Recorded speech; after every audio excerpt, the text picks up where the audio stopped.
Allô? Euh, ouais, excusez-moi, j'ai l'impression que mon micro est éteint. Les questions se posent dans le chat. Ok. Ouais. Alors, bienvenue à tous, hein. Salut tout le monde. Bienvenue dans ce webinaire sur Cisco ISE. Est-ce que vous m'entendez? Est-ce que vous m'entendez? Parce que je tiens à ce que ça soit le plus. Ok, super. Super, super, super. Ok.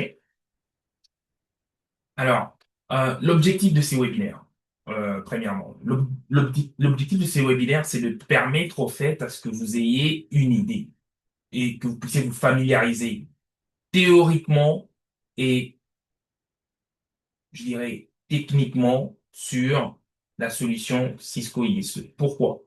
Parce que si vous voulez, on est dans un monde de, de, de l'IT.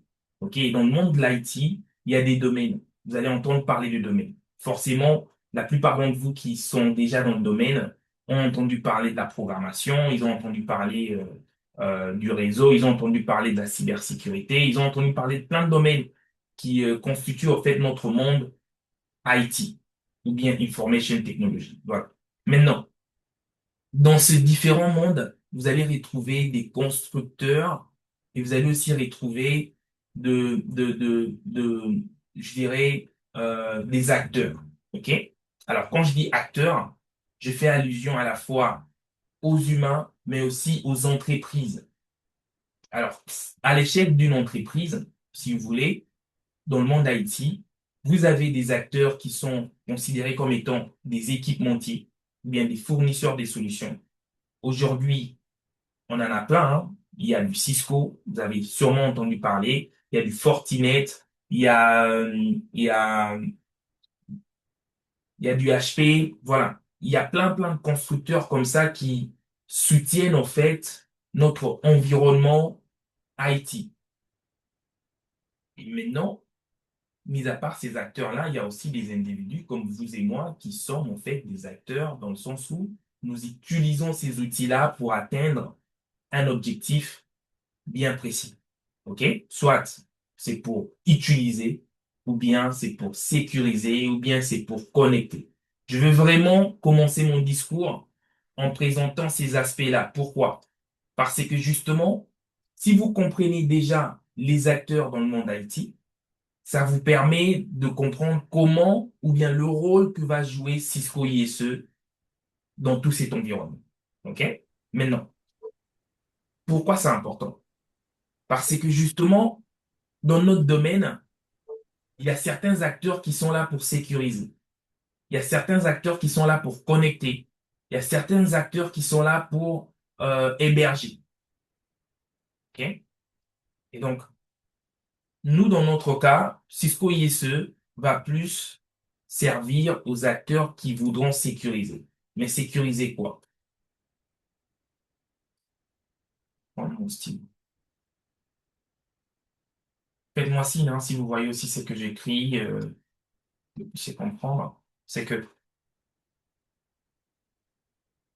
en fait, voilà. Donc, comme je vous ai dit, considérez que c'est des bulles. Vous avez plusieurs bulles, plusieurs univers dans le monde IT. Vous avez un univers qu'on appelle réseau. Vous avez un univers qu'on va appeler cybersécurité.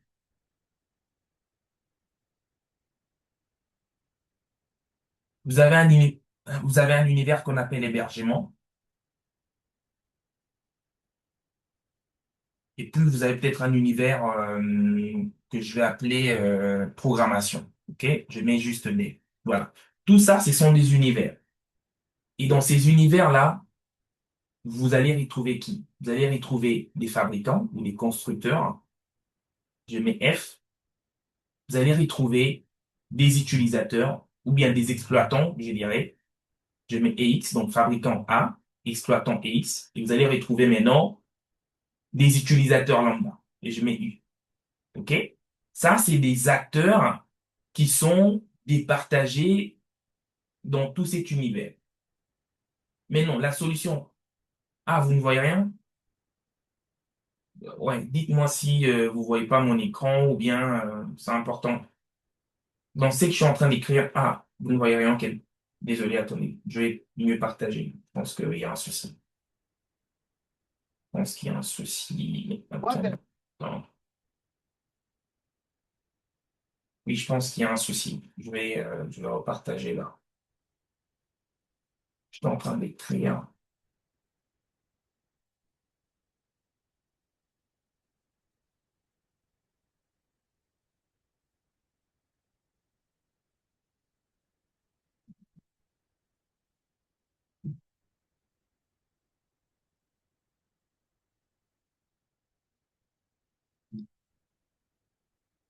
Juste un souci d'écran. Attendez.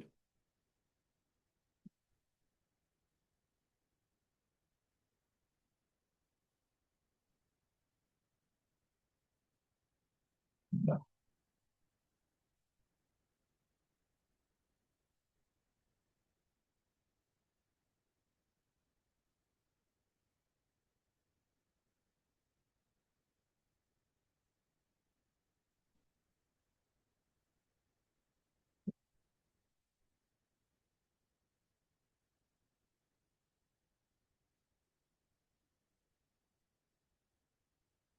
Je pense que là, vous pouvez bien voir mon écran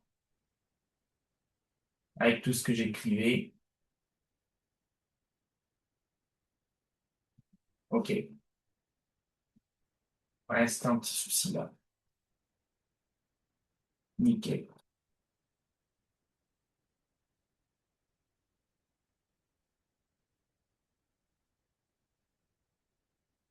OK, super. Ben, on peut avancer du coup. Donc, je disais que vous avez plusieurs acteurs en fait qui, euh, qui interviennent dans tous ces environnements. OK?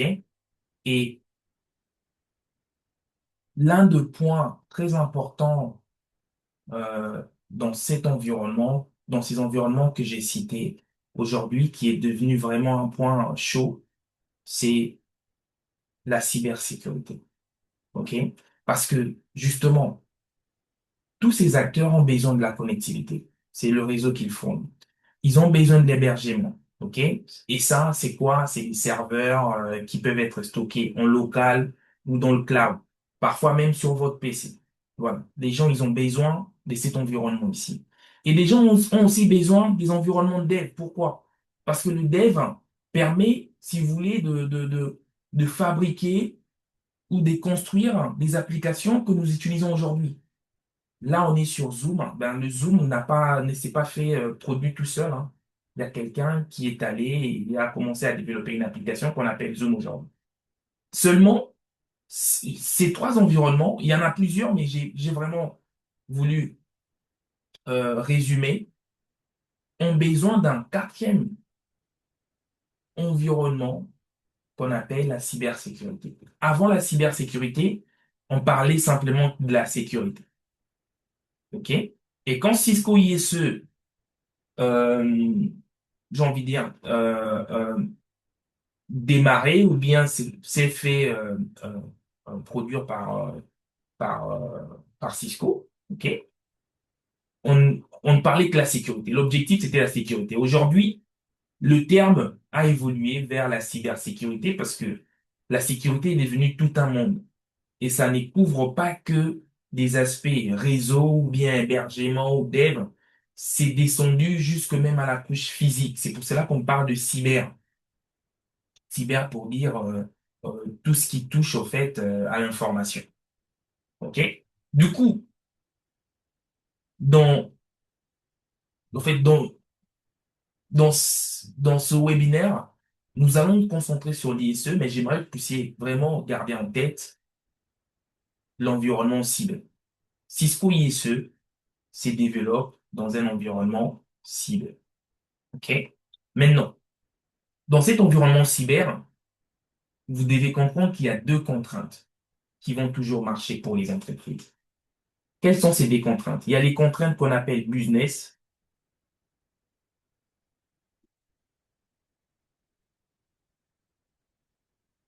OK? Et puis il y a les contraintes qu'on appelle sécurité, OK? Contraintes sécurité. Excusez-moi, j'ai un souci avec mon pad, de fait, et quand j'écris, ça aura tendance un peu à ne pas bien présenter vraiment les effets qui s'affichent. OK? Du point de vue esthétique, en plus. Voilà. Alors, ces deux mondes, ces deux contraintes vont souvent se battre dans l'environnement cyber. C'est-à-dire que, à un moment, il faudra qu'on regarde le business d'abord, et puis d'un côté, il faudra qu'on regarde quoi? La sécurité d'abord. Voilà. Les deux vont se battre tout le temps. Ils vont se battre tout le temps. Que dit le business et que dit la sécurité? OK? Si vous pouvez muter vos micros, s'il vous plaît. En plus, j'ai des gens qui sont dans la salle d'attente. Voilà. Excusez-moi, je vais juste passer l'autre à une autre personne parce que j'ai des gens dans la salle d'attente et je ne saurais pas les approuver à l'instant. Euh,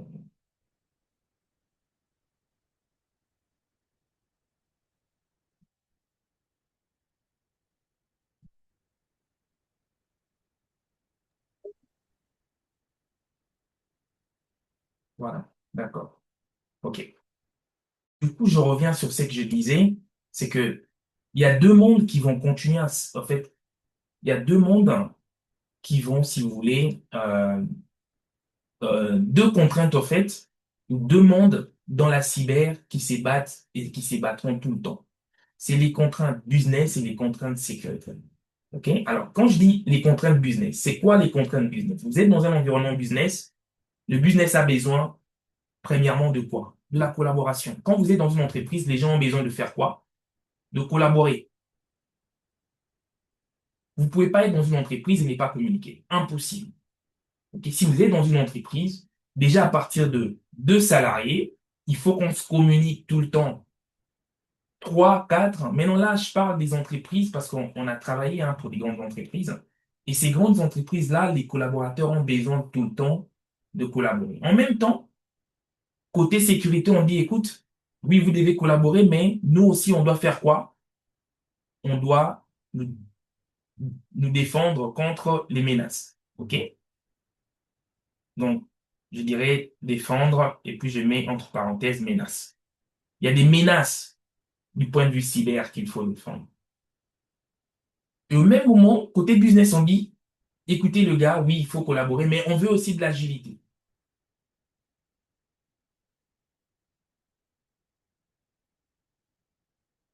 OK? Lorsqu'on dit l'agilité, ben, l'agilité, c'est quoi? Il faut qu'on aille vite. Dès qu'on construit un produit, il faut que dans une semaine, que ça soit déjà sur le marché. Parce que bon, il y a un client qui attend. On n'a vraiment pas de temps à attendre le process et tout. On n'a pas le temps. Ça, c'est le business qui impose la contrainte. De l'autre côté, la sécurité dit, écoute, il faut aussi qu'on soit quoi? Compliance. Vous allez me dire, en fait, pourquoi tu nous parles de tout ça au lieu de nous parler de Cisco ISE? Parce que Cisco ISE, si vous voulez, c'est un produit qui va s'adapter à ces deux contraintes. Et si vous ne comprenez pas ces contraintes, vous allez vraiment voir l'utilisation de Cisco ISE au niveau, j'ai envie de dire, technique. Mais l'objectif, c'est aussi de vous donner une vision un peu plus managérielle et un peu plus high level de pourquoi on a besoin de Cisco ISE. OK? Ensuite, une dernière, un dernier point peut-être sur la partie contrainte business, hein, c'est on veut de l'efficacité. OK? On veut qu'on soit efficace. Donc, efficacité. Et puis, je dirais efficacité opérationnelle. Je veux que les équipes soient efficaces, qu'ils avancent vite. Lorsque on a un client qui demande un service, il faut réagir tout de suite. Il ne faudrait pas qu'on ait des blocages. Mais de l'autre côté, la sécurité, il faut qu'on l'applique où? Il faut qu'on l'applique partout, sur n'importe quel équipement. Alors là, je dirais partout. La sécurité ne peut pas juste s'appliquer Excusez-moi, je vais effacer pour bien écrire. La sécurité ne peut pas juste s'appliquer sur, disons, des laptops et laisser le téléphone, ou bien sur des serveurs et laisser les laptops. Voilà, la sécurité a besoin d'être partout.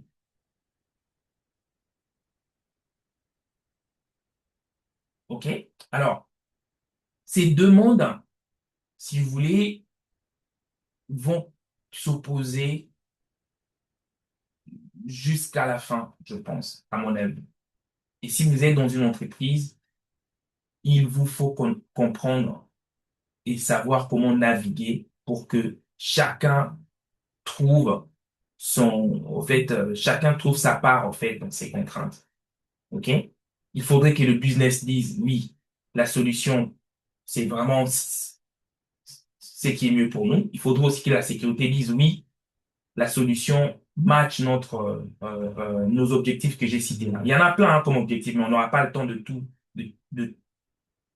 les citer, donc je préfère qu'on se concentre que sur ce trois-là. OK? Alors, j'ai quelques questions ici, je sais pas, je vais regarder. Tac, tac, tac. Ah, il y a des personnes en attente. Je pense que j'ai passé déjà la main, passé la main pour que vous puissiez vous en occuper.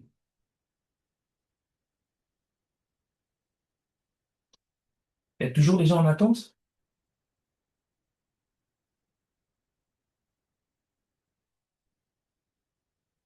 Non, non.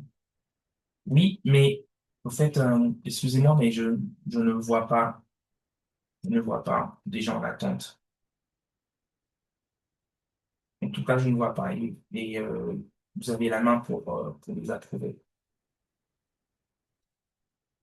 Oui, alors, donc du coup, c'est ça un peu ce que j'aimerais au moins vous partager. Maintenant, allons voir comment l'ISE va permettre à ce que ces deux mondes qui s'opposent rencontrent leurs intérêts. Premièrement, j'aimerais parler des architectures, l'architecture des sécurités dans une entreprise.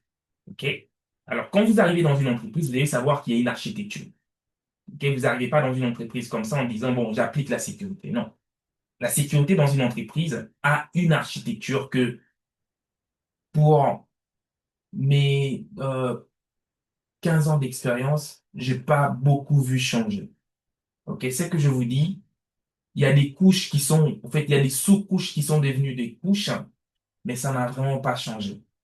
Et de quoi est-ce que je parle, en fait? C'est du fait que lorsque vous arrivez dans une entreprise, vous avez, premièrement, une couche qu'on appelle la couche device. OK? Cette couche device, c'est la couche, si vous voulez, plus utilisateur. Les équipements que les utilisateurs vont utiliser. Ça va être quoi? Ça va être un téléphone. Je vais juste mettre T. OK? Ça va être un iPad. Je vais juste mettre IP. OK? Bon, on va dire iPad.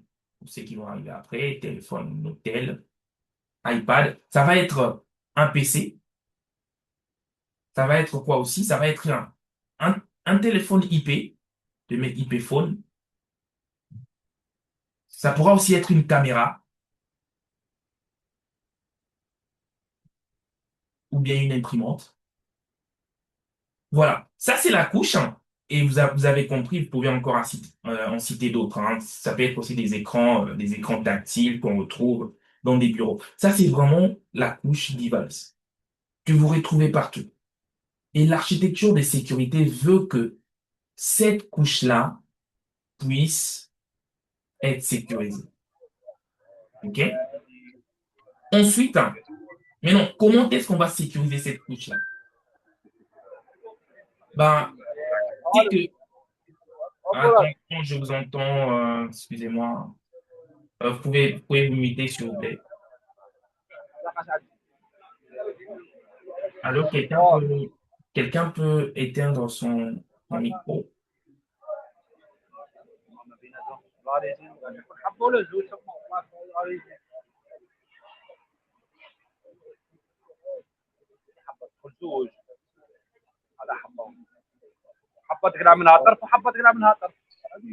Cher Mustapha, est-ce que vous pouvez éteindre votre micro? Je- Merci. Voilà. OK. Oui, voilà. Donc, ce que je disais, c'est que cette couche-là doit rencontrer une architecture de sécurité adaptée. OK? Et l'architecture de sécurité, je vais le mettre, en fait, sur une colonne verticale pour que vous puissiez comprendre. Donc, cette couche-là doit rencontrer, là, je mets archi-sécurité. Pour cette couche, on va dire que l'architecture s'appelle device sec, pour dire device sécurité. OK? Et qu'est-ce qu'on va appliquer sur cette couche? Ben, ça peut être les antivirus. C'est ce que vous retrouvez dans la partie device sécurité. Vous allez retrouver les antivirus, je dirais AV. Vous allez retrouver des services, hein, surtout pour les téléphones. Alors, les antivirus aujourd'hui, ça s'applique à quoi? Ça s'applique aux téléphones, aux iPads, aux PC. Bon, aux IP phones, j'ai pas encore vu. Peut-être qu'il y a des antivirus pour les IP phones. En tout cas, je vous avoue que j'ai pas encore vu. Bon, pour les caméras non plus, j'ai pas encore vu. OK? Pour les imprimantes, peut-être. Mais au moins, il y a une solution device sécurité qui peut couvrir certains des éléments de la couche device. OK?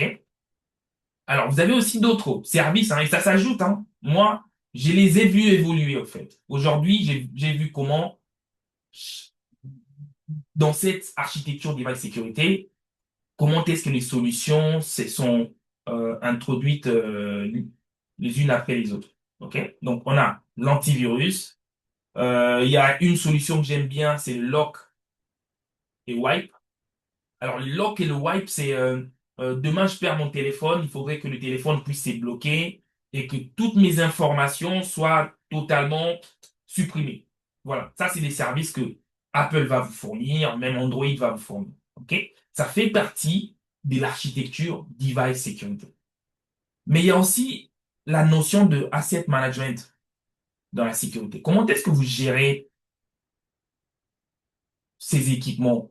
Chez Microsoft, hein, vous avez une solution qui s'appelle Intune, ok, avec la solution MDM, qui permet en fait de gérer tous vos assets. Vous pouvez appliquer, il y a certaines des politiques que j'ai citées ici qui s'appliquent directement dans les solutions MDM.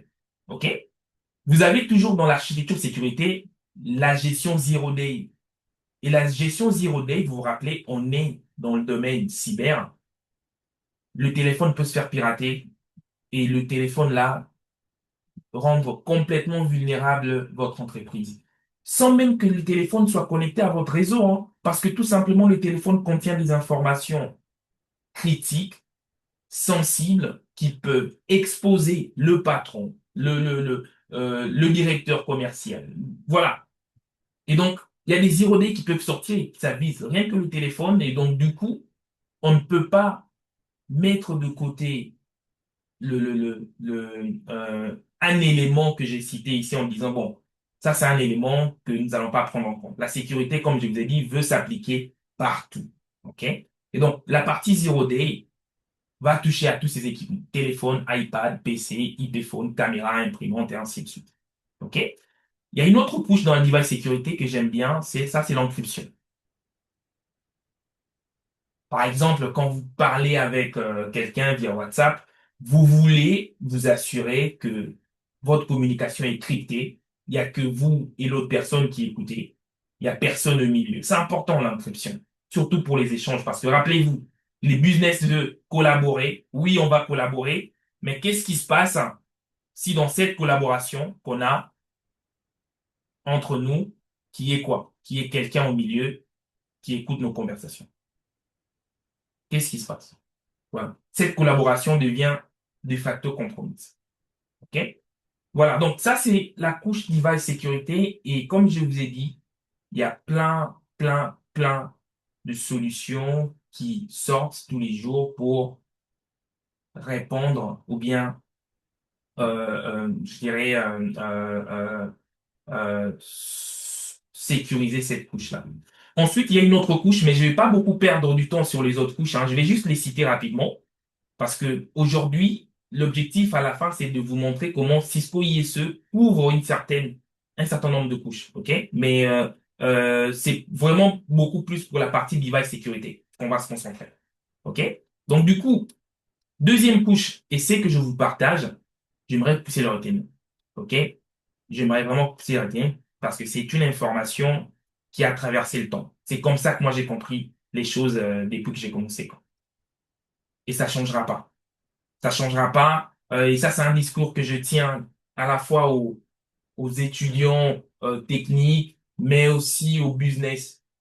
C'est un discours qui leur parle directement. Je n'ai pas besoin d'aller dans le détail de l'IP, comment crypter, ça leur parle. C'est pour cela que je vous le fais, pour que la partie théorique soit pas juste une partie euh, théorique, disons scientifique, mais aussi une partie théorique pour que vous puissiez parler à tout le monde. OK?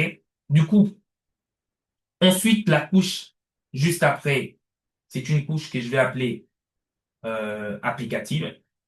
OK? Et là, parce que tous ces gens ont juste besoin d'accéder aux applications. Et là, on a quoi? Là, on a tout ce qui est application. Je vais mettre ici application, app, OK? Et dans l'app, on a quoi? On a le code. Il y a le code qu'on écrit, Zoom là, qu'on est en train d'utiliser pour communiquer. Quelqu'un l'a codé, OK? On a le web. Le web, vous allez acheter un truc sur Internet, vous passez par le web, OK? Voilà, pour ne citer que ces deux-là. Ben, cette couche, c'est une couche qu'on appelle App Security. App Sécurité qui veut dire qu'il faut aller sécuriser l'application. La sécurité des applications, c'est un élément très critique, mais qui va toucher à quel environnement? Pour la plupart, l'environnement dev. OK? Sécuriser le code. Un code qui est mal développé, mal écrit, peut demain rendre vulnérable toute une entreprise. OK? Ensuite, il y a une autre couche. Ça, c'est maintenant la couche, je dirais, de contenu. OK? Par exemple, les emails. Vous avez comment est-ce que vous communiquez entre vous par email. Vous avez aussi la communication qui passe par le web, hein. C'est le web encore qui vient. Donc ici, on parle plus de la partie sécurité de contenu. OK? Donc je dirais content. Un email, oui, notre email est sécurisé, mais quand vous recevez un email phishing à l'intérieur, ben, en fait, comment est-ce que vous arrivez à identifier que l'email que j'ai reçu peut être un email de mon directeur, c'est un email légitime, mais les écrits à l'intérieur sont des écrits vulnérables, qui sont des écrits qui peuvent demain rendre vulnérable toute l'entreprise. Ok, donc ça, c'est vraiment, on se focalise sur le contenu. Et ici, là, dans la partie Content Security, vous avez aussi sûrement dû entendre parler de quoi? De DLP. Ok, Data Loss Prevention. Vous avez sûrement dû entendre parler de l'encryption. Voilà, je vais envoyer un email, mais ça vient avec un code. Ok? Après, il vient une autre couche hein, où j'aimerais vous parler de tout ce qui est log. Demain, quelqu'un se fait pirater. Comment est-ce que j'arrive à accéder pour voir ce qui s'est passé? C'est la partie login. Et là, on est dans quelle couche? Dans la couche gestion de système. OK? Système management. Mes atouts artistiques font que je perds un peu d'espace, hein. Et c'est aussi parce que j'ai changé de table et ce table-là ne permet pas vraiment de bien écrire. Mais bon, j'espère que c'est au moins visible pour vous. Euh, voilà, donc ça, c'est la partie système management. Je vais juste mettre SM. OK? Et ensuite, maintenant, vous avez une couche. Et là, remarquez, hein, je suis parti d'une couche qui parle à tout le monde. Application, ça parle à tout le monde. Bon, email, ça parle à tout le monde. Mais quand je commence à parler logging, je vais pas citer d'autres choses comme monitoring. Là, certaines personnes vont me perdre. OK? Alerting, mais ça fait partie d'une couche de sécurité qu'on ne peut pas ignorer. OK? Et ensuite, je vais descendre maintenant au niveau de la partie sécurité réseau. Et je mettrai SR. Et sécurité réseau, là, vous allez entendre parler de firewall. FW, on va parler de IDS, IPS, on va aussi parler de VPN. OK? Cette couche, c'est aussi une couche qui assure la sécurité et qui fait partie de l'architecture de sécurité sur laquelle il faudra intervenir parce que ça soutient le business. Le VPN soutient le business, mais le VPN a aussi besoin de se faire sécuriser. Et une fois qu'on a fini toutes ces couches, en dessous, c'est la couche physique qui rend tout possible, c'est l'infrastructure.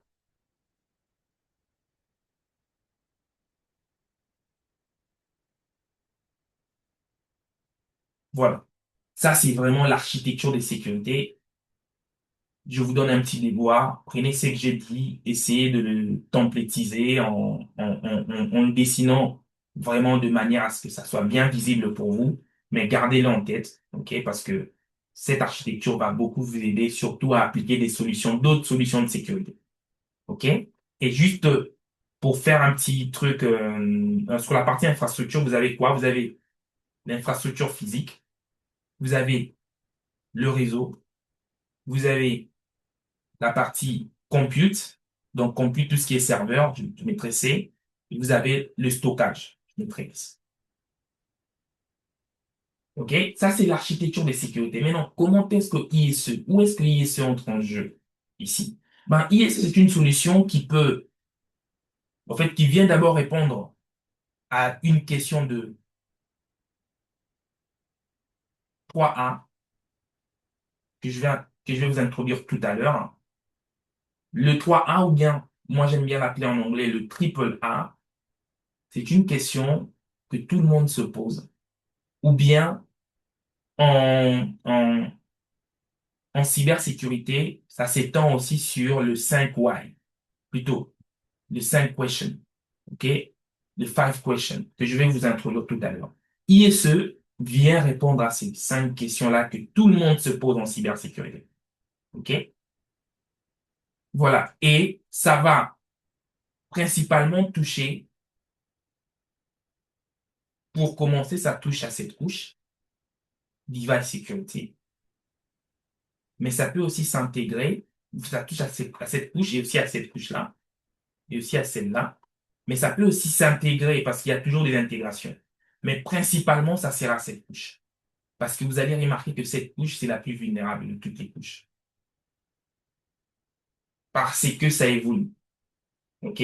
Les outils que vos utilisateurs utilisent évoluent.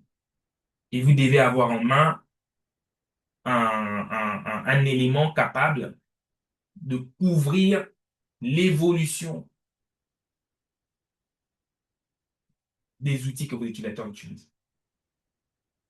OK? Et c'est aussi la couche où vous retrouverez beaucoup d'outils. Les PC, il y en a tellement nombreux. Les systèmes d'exploitation, les types d'équipements, il y en a tellement nombreux. Et il vous faut, moi j'aime dire, une arme, en fait, pour vous protéger. Une arme solide. Cisco ISE, c'est cette arme-là qui vient répondre à cette partie. Est-ce qu'il y a des questions jusqu'ici? Parce que là, j'ai quasiment fait 80% de la partie théorique, purement business. Est-ce que vous avez des questions? Est-ce que c'est clair entre tout le monde? OK, super. Alors, j'aimerais maintenant introduire Cisco ISE. OK, c'est quoi Cisco ISE? Simplement, Cisco ISE, ça s'écrit Cisco ISE. OK? ISE veut dire Identity Service Engine. Identity Service Engine, c'est ça. C'est ça la signification de Cisco ISE. OK? Alors, c'est un outil que Cisco a développé pour répondre à à une problématique. La problématique, c'était quoi? Dans un réseau d'entreprise, vous avez le réseau. Je peux vous le montrer ici. Et on va aller voir ce réseau-là hein, dans le lab tout à l'heure. Vous avez un réseau d'entreprise simple, comme ce réseau ici. OK? Dans un réseau d'entreprise, normalement, vous avez la couche device, donc des PC qui se connectent via le switch pour aller via Internet. OK? Le problème, c'est quoi? Le problème, c'est que beaucoup d'entreprises, dans un réseau normal, veulent sécuriser la couche d'accès via Internet. C'est-à-dire qu'ici, ils mettent ce qu'on appelle des pare-feux. OK? Pour sécuriser parce qu'ils se disent, bon, à l'extérieur, ici, il y a qui? Il y a un hacker qui va essayer d'accéder à mon réseau. Voilà, je vais me sécuriser. Mais j'ai envie de dire, la bêtise, c'est quoi? C'est que derrière, ils laissent tout ouvert. OK? Derrière, vous avez des équipements qui peuvent échanger entre eux tranquillement sans qu'ils aient la moindre sécurité. Qui peuvent accéder parfois aux outils critiques, le réseau DNS, sans qu'il y ait la moindre sécurité. OK? Et donc, Cisco IS se dit, écoute, ou bien Cisco se dit, pourquoi ne pas construire une solution qui va non pas protéger le monde extérieur, mais protéger le monde intérieur. Et le monde intérieur, c'est justement les utilisateurs qui veulent se connecter. Est-ce que je peux, moi, m'assurer que la personne qui se connecte, c'est vraiment la bonne personne? D'où la question de AAA. OK? Triple A. Triple A qui veut dire l'authentification, l'autorisation et puis l'accounting. C'est des mots en anglais hein, que je vais expliquer en français tout simplement. L'authentification veut dire quoi? L'authentification veut dire qui es-tu?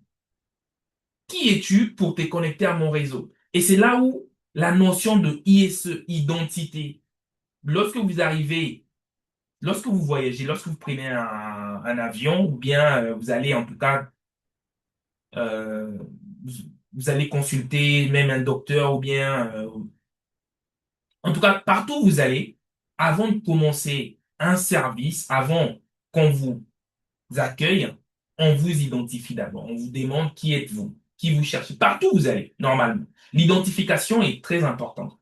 OK? Et pour vous identifier, on vous pose la question, qui êtes-vous? Ben, figurez-vous que la même chose qu'on fait dans le monde réel, on peut l'appliquer dans le monde réseau. OK? Et dans le monde réseau, c'est cette question-là que on pose au fait à chaque élément qui veut se connecter au réseau. Alors, quand je dis chaque élément, ça veut dire que vous soyez un équipement device security, je peux vous identifier en vous posant cette question, qui êtes-vous? OK? Par exemple, regardez dans ces réseaux ici, je peux dire à mon switch, plutôt, je peux dire ici à mon PC, avant qu'il se connecte, cher PC, qui êtes-vous?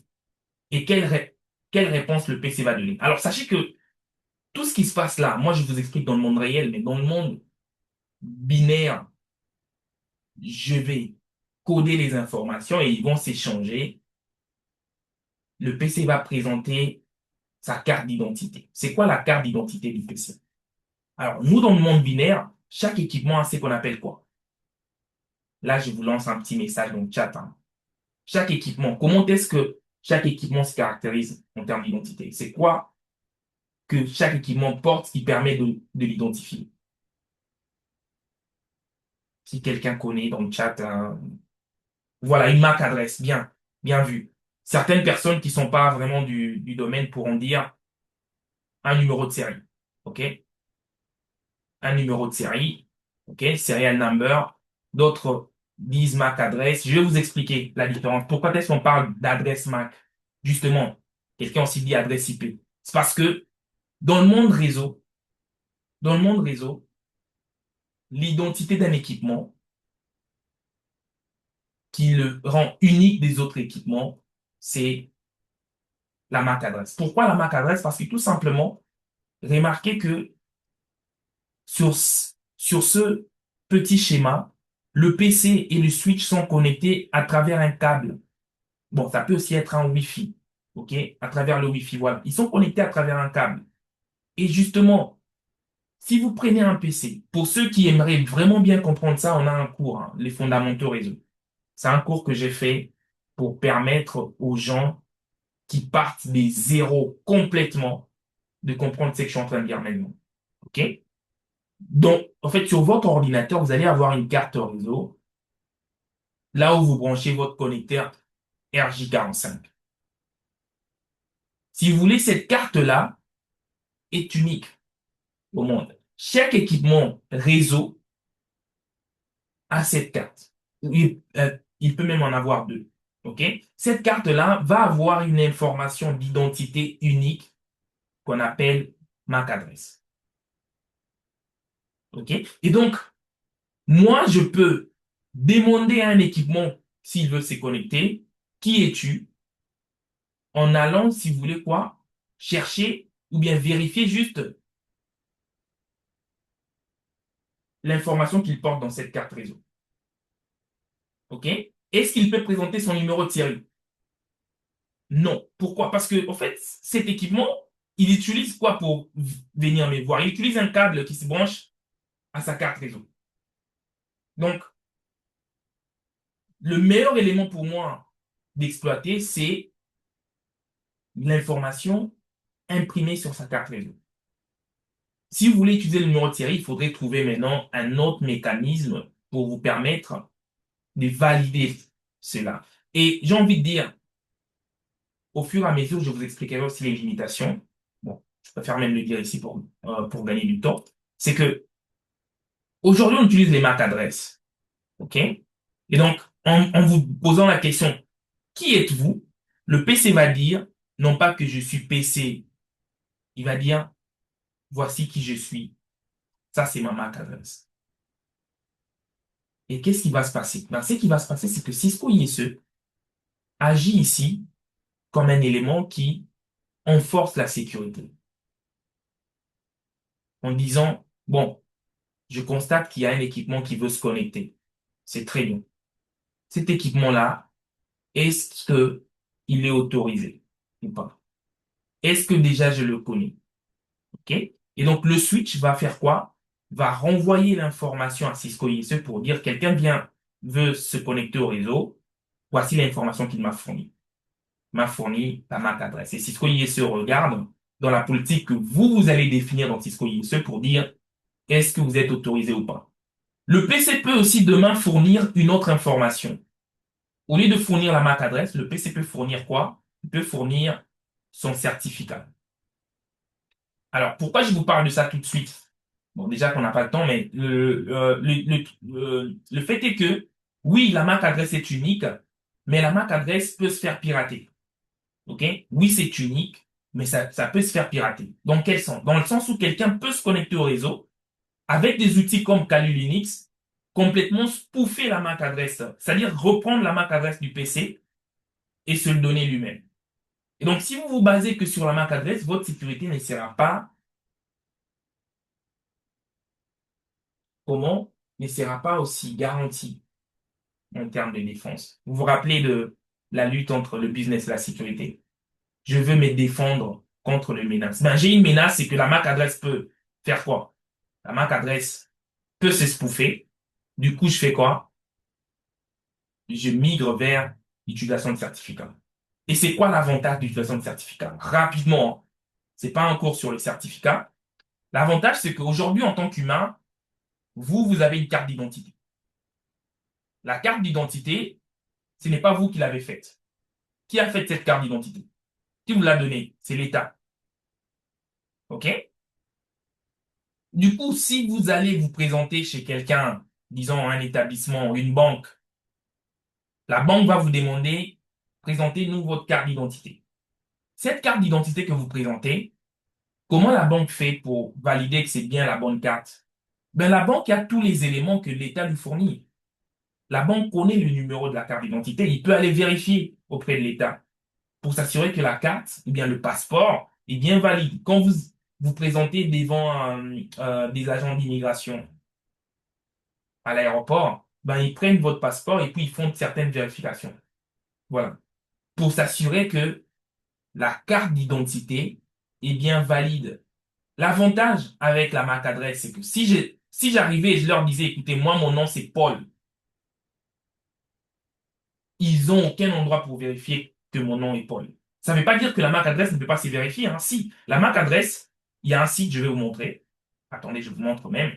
Prenez la MAC adresse de n'importe quel équipement. Vous allez sur ces sites. Vous allez sur ces sites ici. MAC Verification. Et ça vous dira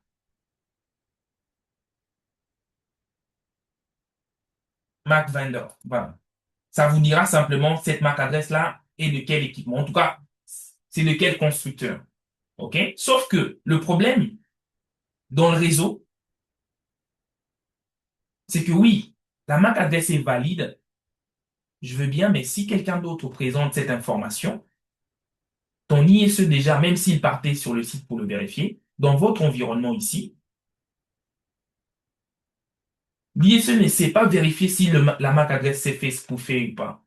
Il ne sait pas. Pareil, hein, si demain, et c'est dont je vous parle ici, là, ça arrive souvent, hein, c'est que il y a des gens qui arrivent à falsifier leur identité et à présenter à qui? À des banques. Les banques, vu qu'ils ne sont pas connectés à l'État, souvent ils s'y font avoir. Ok. Parce qu'il n'y a pas, et l'État ne donnera jamais accès à des banques pour des accès des informations personnelles. Voilà. Souvent, les banques se font avoir, j'ai envie de dire les banques, mais il y a aussi, en fait, plusieurs institutions. On vous parlera plus d'usurpation d'identité. OK? Mais dans un environnement où, lorsque vous passez, par exemple, à l'aéroport, c'est l'État lui-même qui fait la validation, vous ne pouvez pas présenter une fausse identité. OK? Alors, vous pouvez toujours vous créer un faux passeport, mais le passeport en question, même si c'est faux, c'est sûr que c'est l'État qui l'a produit. C'est sûr que ça doit se trouver dans la base de données de l'État. OK? Voilà.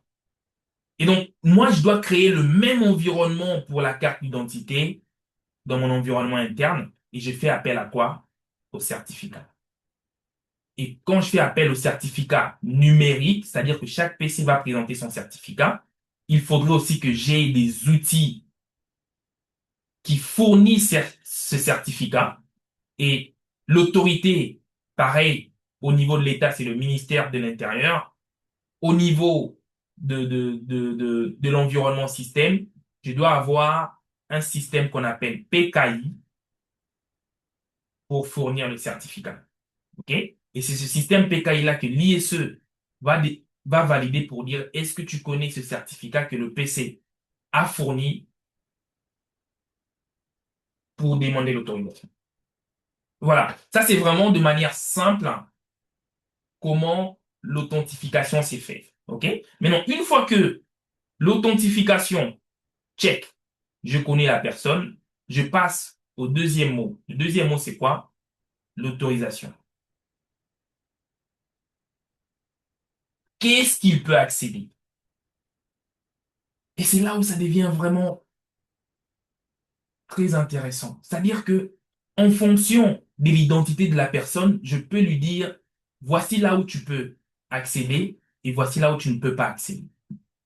En fonction de l'identité de la personne. Je peux me dire, et quand je dis la personne, hein, de l'équipement ou bien de l'utilisateur, parce que justement, là, je vous parle des équipements, mais je peux aussi faire pareil pour qui? Pour les utilisateurs qui voudront se connecter à travers les équipements. Je peux aussi les identifier. Et en fonction, je peux dire, admettons que ça, c'est le PC du boss et c'est le boss lui-même. Écoute, si c'est le boss, donne-lui accès à Internet. Mais si ce n'est pas le boss, c'est quelqu'un d'autre, lui, je lui refuse l'accès à Internet. C'est la partie, c'est la partie autorisation qui va décider. Et enfin, j'ai maintenant l'accounting. L'accounting, c'est, bon, j'ai donné autorisation à quelqu'un, c'est comme vous permettez à quelqu'un de faire certaines choses, et une fois qu'il l'a fait, vous voudrez savoir qu'est-ce qui s'est passé, qu'est-ce qu'il a fait. L'ISE maintenant va vous permettre de savoir qu'est-ce qu'il a fait. Voilà. OK? Donc ça, c'est le trois mots, plutôt, le trois rôles que l'ISE joue dans le contexte triple A. A, authentification, qui es-tu? A, deuxième A, autorisation, qu'est-ce que tu as fait? Plutôt, que veux-tu? Que peux-tu faire? Et puis, le troisième A, accounting, voilà, qu'as-tu fait? Est-ce que je peux voir à travers le login, justement, Mustapha, à travers le monitoring, qu'est-ce qui s'est produit?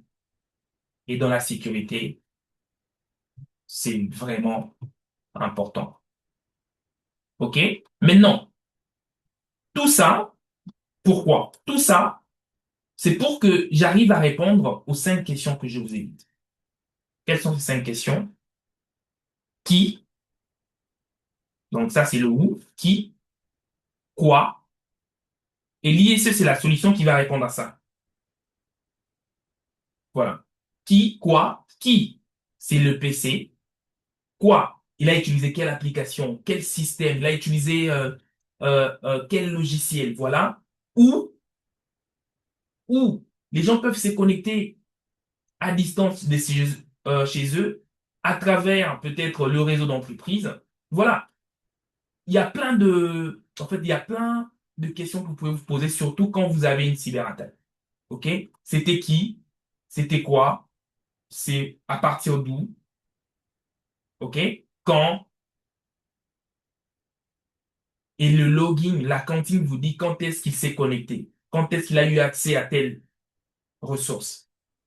Et puis le comment. Comment est-ce qu'il a pu faire cette modification. Vous avez tout. Non, hein, en tapant telle commande. Vous avez tout et c'est ça l'avantage de Cisco ISE.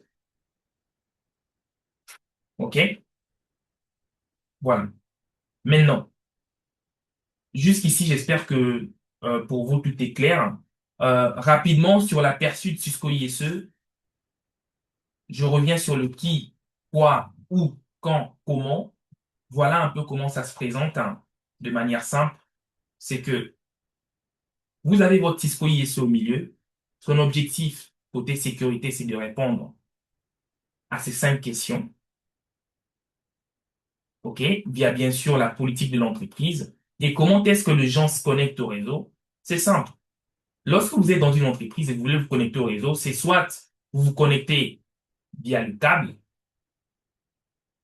soit vous vous connectez via le Wi-Fi. Vous, quand vous arrivez à un endroit où vous voulez vous connecter au réseau, c'est soit on vous donne un câble RJ45, soit on vous donne le Wi-Fi, ou bien vous êtes chez vous, et ça, c'est à travers quoi? À travers le VPN. Il n'y a que ces 3 manières aujourd'hui pour se connecter. Et à travers ces 3 manières, Cisco ISE peut appliquer les politiques de l'entreprise.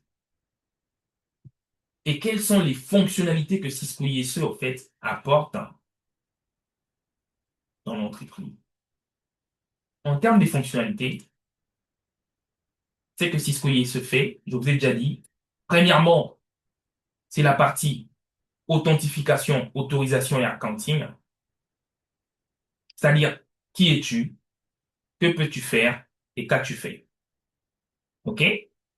Ensuite, Cisco ISE peut aussi faire tout ce qu'on appelle gestion des invités. Vous avez des gens à qui il faut donner juste accès à Internet. On les appelle les guests dans les entreprises. Cisco ISE peut dire, OK, c'est super, je vais leur donner accès rien qu'à Internet. Parce que parfois, ils amènent leur propre virus et je ne vais pas leur donner accès à mon réseau interne. OK? Cisco ISE peut aussi faire ce qu'on appelle le profiling des équipements. Le profiling, c'est un aspect très important. OK? Le profiling permet à Cisco ISE d'identifier quel type d'équipement se connecte dans le réseau. Et c'est quoi en fait? Pourquoi ça a un grand avantage? Justement, ça a un grand avantage parce que dans un réseau aujourd'hui, lorsque vous vous connectez au réseau, je peux avoir un PC connecté au réseau. Je peux aussi avoir quelqu'un qui se connecte au réseau. C'est un PC, mais il utilise quoi?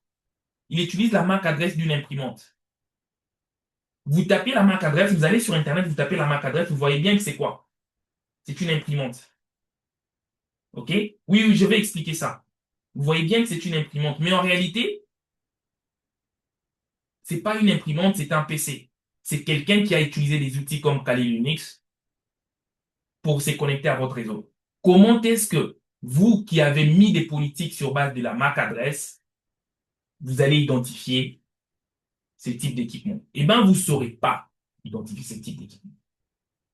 C'est là où maintenant le profiling entre en jeu. Le profiling veut juste dire, écoutez, moi je ne veux pas regarder les informations fournies. C'est comme l'État qui vous dit, vous vous présentez devant une banque et vous dites, voilà, moi je suis monsieur Mustapha. Vous présentez votre carte d'identité et tout. La banque dit, OK, nous, on va pas se fier que sur son identité, mais on va aussi se rassurer par son comportement, par les demandes d'informations qu'il fait, s'il est vraiment monsieur Mustapha ou pas. OK? Et c'est là où le profiling entre en jeu. Bon, moi j'ai un avis un peu partagé parce que aujourd'hui, cette politique-là est appliquée partout. OK? Même dans des domaines où, par exemple, dans les réseaux sociaux, on n'en parle pas souvent, mais dans les réseaux sociaux, il y a des gens, on vient de parler juste d'un sujet sur, on va dire, sur une radio, peut-être sur une télé, vous aimez bien un téléphone. Le jour après, boum, vous voyez une offre sur le même téléphone. Parce que les gens, en fait, ne se basent juste pas sur votre identité Facebook. Ils recueillent des informations sur tout ce que vous faites, sur tout ce que vous dites, sur tout ce que vous postez, et tout ça pour vous vendre. Bon, il y a aussi les hackers qui utilisent ça pour comprendre qui vous êtes. Il y a tout le monde un peu qui vient faire du profiling sur vous. Mais bon, là, on est dans un domaine purement, j'ai envie de dire, limité. On est dans une entreprise. C'est important que l'entreprise sache qui est vraiment connecté et n'est pas juste basé sur l'identité. Donc, le profiling, on va aller un peu plus que sur l'identité, aller voir le comportement de la personne. Et Cisco ISE, à la version, aujourd'hui, on a une version 3.5. L'avantage de 3.5, c'est qu'ils ont ajouté plein, plein, plein d'outils. Moi-même, j'ai eu à tester tout. Franchement, c'est une tuerie. OK? Mais c'est cette couche-là qui permet pas que je me fie sur l'identité, certificat, MAC, adresse. Oui, voilà. Bon, ça, c'est bon. Mais je veux aussi aller regarder tout ce qu'il me demande comme information. Quel OS tourne dans le PC. Admettons que c'est vraiment le boss lui-même qui vient de se connecter. OK? Et je prends encore un exemple. Ça c'était pas une imprimante. Admettons que c'est l'ordinateur du boss. On lui a tout autorisé et tout d'un coup, peut-être que le boss ramène avec lui un virus qui a pris la main sur son PC et le PC du boss commence à avoir un comportement malsain. Chercher à accéder partout, à faire des virements. Ok, vous allez pas juste vous dire, voilà, c'est le PC du boss, je m'en fous. Il a déjà fait l'authentification. Non, la sécurité, comme je vous ai dit, doit s'appliquer partout. Oui, le boss doit fonctionner avec son PC, mais quelque part, il faut qu'on s'assure que les informations auxquelles le boss accède sont pas exposées aux autres personnes. OK? Voilà, ça c'est le rôle du profiling. Le BYOD veut dire quoi? Le BYOD veut dire Bring Your Own Device. OK? Alors, Bring Your Own Device, c'est quoi? C'est que, écoutez, dans une entreprise, il y a certaines entreprises qui permettent aux utilisateurs de ramener leur équipement. Genre, ah, ramène ton PC, tu vas travailler avec nous, c'est pas grave. Le problème, c'est que ton PC, chez toi à la maison, tu as ramassé peut-être beaucoup de virus et tu le ramènes dans l'entreprise. Quand tu le ramènes dans l'entreprise, ben, tu ramènes aussi ces virus avec toi. Donc, du coup, il faut une politique sur comment je gère le PC des gens qui sont pas des PC internes à l'entreprise. OK? Comment est-ce que je les gère? Aujourd'hui, plusieurs entreprises vous donnent un PC. Parce que ce PC-là, si vous voulez, ont des politiques de l'entreprise bien, bien appliquées. Mais quand vous ramenez votre propre PC, votre propre téléphone, ben, il faut qu'on vous applique des sécurités parce qu'on ne voudrait pas que l'accès l'accès que vous aurez au réseau puisse fragiliser ou bien rendre vulnérables les autres personnes. OK? Et en fin de compte, alors, l'ISE, c'est aussi la conformité. La conformité, moi, c'est la partie que je kiffe côté ISE. C'est-à-dire quoi ici? C'est-à-dire que Admettons que j'ai un PC. J'ai cité l'exemple du boss. Le PC du boss est ouvert, tranquille, mais il y a aussi un Kali Linux qui tourne dans le PC du boss. C'est là où je me dis, ben non, s'il y a un Kali Linux qui tourne, le PC du boss n'est peut-être pas n'est plus conforme parce que les Kali Linux peuvent poudrer notre réseau, scanner le réseau pour prendre des informations. OK? C'est là où je ne veux pas juste m'arrêter à donner accès au PC du boss, mais aussi aller regarder est-ce que son antivirus est à jour, Kaspersky. Est-ce qu'il a un outil qui tourne dans le PC qui peut rendre vulnérable mon réseau? OK? Et ça, ce sont des fonctionnalités que Cisco ISE offre.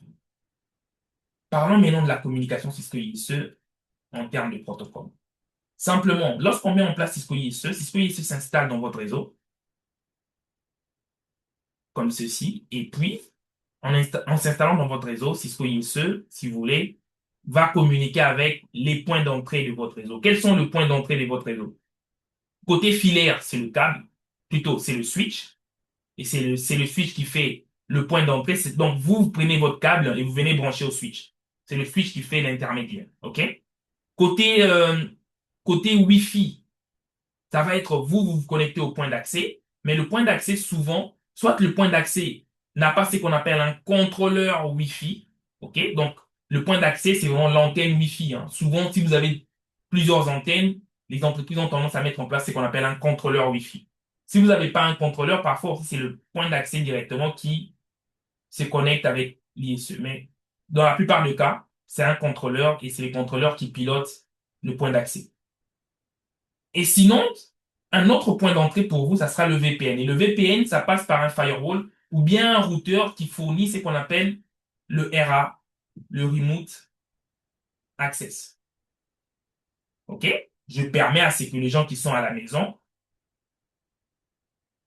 de se connecter via l'entreprise. Ben, tout ça sont des points de connexion que Cisco ISE justement va venir sécuriser. Et la communication entre les éléments qui sont à la porte de cette communication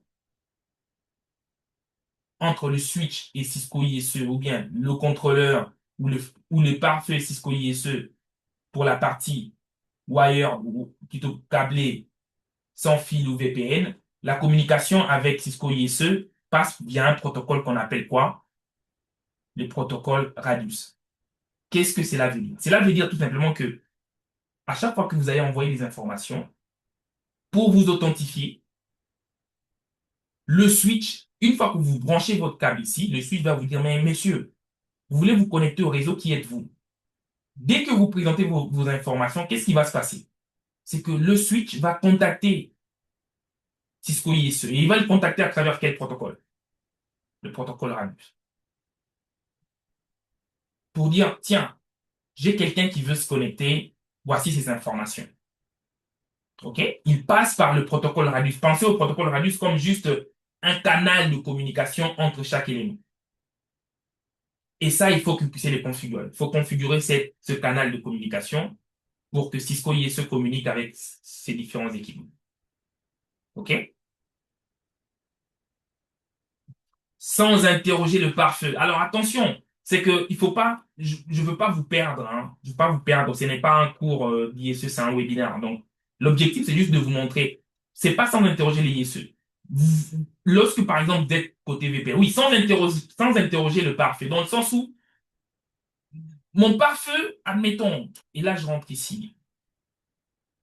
Cette communication peut se passer avec ou sans pare-feu. On s'en fout du pare-feu là. Excusez-moi peut-être certains termes. Mais on est entre nous techniques, hein. C'est pas pour vous embêter. C'est vraiment pour vous enlever. Moi, j'aime quand je forme, enlever toute ambiguïté. OK? Donc, le pare-feu peut se retrouver ici ou là. Le pare-feu peut même se retrouver ici. L'ISE, lorsqu'il communique avec le switch sur mon chemin, il peut facilement communiquer avec mon switch sans qu'il ait un pare-feu. Le pare-feu ne sert pas à protéger cette communication, pas du tout. Ça, c'est une communication interne. Ok, j'arrive, je vais répondre à cette question, ok? Ça, c'est une communication interne entre l'équipement qui fait le gardien ou bien qui permet la connectivité au PC et l'ISO. Ok? Cette communication, c'est du radius. Je peux aussi avoir un PC au milieu. Ça n'empêche pas d'avoir un PC au milieu. Alors là, pas du tout. Ça n'empêche pas d'avoir un PC au milieu. Plutôt, lorsque je dis un PC, un pare-feu, ça n'empêche pas d'avoir un pare-feu au milieu. OK? Mais ces pare-feux-là, si j'ai ça au milieu, alors ça va servir, mais le problème aussi, parfois, c'est un peu un couteau à double tranchant. Vous mettez le pare-feu au milieu, le problème c'est quoi? C'est que la communication, parce que si vous avez plusieurs PC qui doivent se connecter, cette communication sera à chaque fois quoi? Contrôlée par le PC, plutôt par le pare-feu, et ça peut ajouter une petite lenteur. Bon, les grandes entreprises ont souvent ces genres d'architecture, hein. Ils ont des gros pare-feux capables de prendre les sessions, vraiment de le prêter dans les millièmes de secondes. Ces lenteurs-là ne se voient pas. Ok? Mais si vous êtes une petite boîte, vous n'avez pas assez d'argent, pas besoin d'avoir un pare-feu au milieu. Ok? Donc le pare-feu ici, ce n'est pas l'outil qui va venir sécuriser mon truc. Non, pas du tout. Ici, c'est l'ISE et l'ISE va se concentrer sur les accès réseau. Mais non, s'il te plaît, quelle est l'utilité de certificat? Alors, l'utilité de certificat, justement, c'est que dans cette communication, là, je vous ai juste parlé de la communication. Je vous ai juste parlé de la communication entre les agents qui sont dans la porte d'entrée. C'est comme si vous arrivez à une fête, vous voulez entrer, il y a une porte. OK? Voilà. Il y a un monsieur qui se tient devant la porte et qui vous dit, qui êtes-vous? Vous lui dites, oui, messieurs, voici mon invitation. J'ai été invité, par exemple, par le mari ou la mariée. Et lui, il dit, OK, j'appelle les directeurs du festin pour me rassurer que vous étiez bien sur la liste d'invités. Et le directeur du festin, c'est qui? C'est l'ISE. OK? Le monsieur qui se tient à la porte, ça peut être le switch, ça peut être qui? Le contrôleur Wi-Fi, on va dire CW, ça peut aussi être le pare-feu, FW. Voilà. Eux, ils se tiennent à la porte. Cette communication, c'est via quoi? Via Radius. OK? Lorsque ça arrive au niveau du directeur du festin, qui est l'ISE, ben, le, le monsieur qui se tient à la porte fournit les informations. Mais non, l'identité, à notre niveau, l'identité, je le présente. Soit je dis simplement, si je suis un équipement, je dis quoi? Si je suis un équipement, je dis, moi, je suis, et là, je donne ma MAC adresse à l'intérieur. Sinon, je dis, voici mon certificat. OK? Voici mon certificat. Soit je donne ces deux éléments-là. Si je suis monsieur device. Et si je suis monsieur user, un utilisateur va aussi donner soit son nom et mot de passe. Son nom et mot de passe, c'est ça qu'il va fournir. Sachez aussi que le PC, ce certificat-là, lorsqu'il le fournit, le PC, quand il l'authentifie, le certificat, je vais vous répondre, hein, soit il fournit son certificat. OK? Le certificat, votre certificat ou bien votre carte d'identité, on peut le dire comme ça, parce que le pare-feu ne sécurise pas le point d'accès. La sécurité, c'est ce qu'on appelle le network access. Le pare-feu ne va pas sécuriser quelqu'un qui se connecte, qui vient brancher un câble. Le pare-feu ne peut pas. Le pare-feu sécurise le point entre deux réseaux. OK? Pas dans un même réseau, genre user. Alors, vous pourriez toujours, et je vous montrerai, parce que si quelqu'un dit oui, mais c'est faux, le pare-feu peut sécuriser entre deux réseaux, dans la logique utilisateur, ça ne sera pas faisable. Et je vais vous dire pourquoi. OK? Mais je finis d'abord sur la question de certificat. La question de certificat est simple. C'est que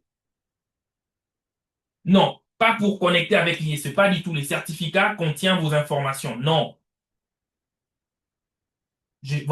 voici qui je suis. Non. Vous avez aussi des informations, vos informations d'identité. Non. On va dire quelle ville vous êtes pour les utilisateurs, quelle organisation. Voilà. C'est ça le certificat en fait. OK? Et ce certificat, lorsque vous l'envoyez vers l'ISE, l'avantage, c'est quoi? C'est que si vous dites à quelqu'un, voici mon nom, voici mon mot de passe, quelqu'un d'autre peut le spoofer. L'avantage du certificat, c'est que c'est comme ce que je vous ai dit. Admettons que vous arrivez à l'aéroport. Lorsque vous arrivez à l'aéroport, vous voulez entrer à l'aéroport. OK? Vous voulez plutôt passer le point d'immigration. Lorsque vous arrivez là, si on vous dit qui êtes-vous, vous dites, voilà, moi je suis Monsieur Mustapha, je vais entrer. Qu'est-ce que l'agent va vous répondre? Mais ils s'en foutent de votre nom. OK? Bon, pas moi, hein, mais l'agent. Il va vous dire, ouais, écoute, moi je veux quoi? Moi je veux la carte d'identité parce que c'est la carte d'identité qui testifie, ou plutôt qui atteste qui vous êtes mieux que vous. Parce que cette carte-là, vous ne pouvez pas l'imprimer, vous ne l'avez pas imprimée, c'est l'État qui vous l'a fournie. En fonction de quoi? Ben, vous étiez allé chez l'État, vous êtes allé chez l'État, l'État vous a dit, oh, monsieur, vous dites, oui, je veux un passeport. Qu'est-ce que l'État vous dit? Ben, écoutez, vous voulez un passeport? Fournis-moi vos informations. Qui êtes-vous? Quand est-ce que vous êtes né? C'est quoi le nom de votre père? C'est quoi le nom de votre mère? Et en fonction de tous ces éléments, l'État vous dit, OK, messieurs, voici votre carte d'identité. OK? Et donc, le certificat, c'est une carte d'identité. C'est une carte d'identité que le PC ou bien l'utilisateur va fournir à qui? À l'ISE pour dire, voici qui je suis. Mais comment est-ce qu'il le fournit?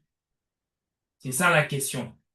Comment est-ce que je fournis le certificat? Ben, je fournis mon identité via le switch. C'est-à-dire que le switch, lui, il a un canal de communication avec l'ISE à travers le protocole Radius. Et moi, je ramène maintenant mon certificat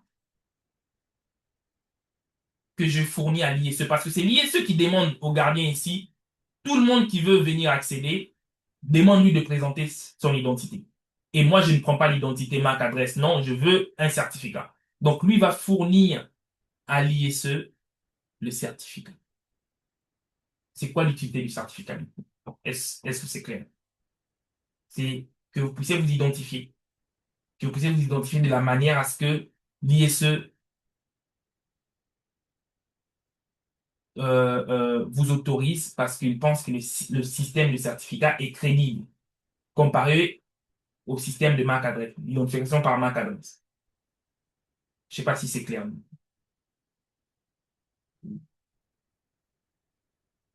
dans le chat. Est-ce que c'est clair cette partie?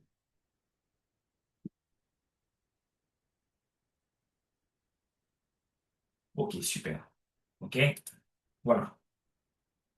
Donc, que ça soit par câble, sans fil, VPN, votre identité, si l'ISE dit il faut présenter un certificat, vous allez présenter les certificats à l'ISE. Et l'ISE va prendre ces certificats, il va aller poser la question maintenant à son ministre de l'Intérieur. Le ministre de l'Intérieur, ça sera peut-être un agent de certificat qu'on appelle le CA, Certificate Authority, pour dire, ah tiens, est-ce que tu connais ces certificats? Est-ce que c'est toi qui as fourni ces certificats? Et s'il lui dit oui, c'est moi qui ai fourni ça, d'accord. En fonction de ça, l'ISE va dire, bon, ok, j'ai validé les certificats, c'est bien valide, je pourrais leur donner accès.